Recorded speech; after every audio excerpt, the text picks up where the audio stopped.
Labasolwa baboshwe Emsunduzi eMgungundlovu ngesonto eledlule ngezinsolo zokuphazamisa ukusebenza kwenye izinkampani enikwe umsebenzi wokwakha endaweni. Owengamelele umnyango wemisebenzi kahulumeni esifundazweni uMartin Meyer uthi uthole umbiko kukhomishana amaphoyisa esifundazweni othi amaphoyisa ayaqhubeka nokubopha benza lo mkhuba. KwaZulu-Natal is ground zero for these disruptions and disturbances that we have seen. We've seen the most amount of violence, where we've seen people killed. We've seen attempted assassinations of executives in construction companies.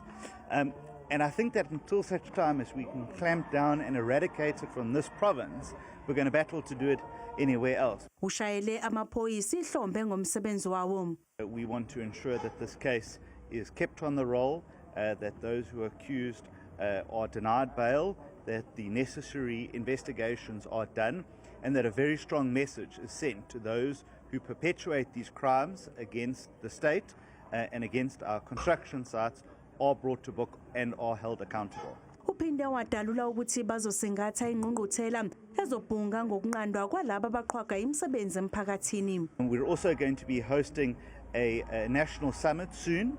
We will be bringing together the 9 MECs across the country, myself, ministers in the law enforcement sector as well.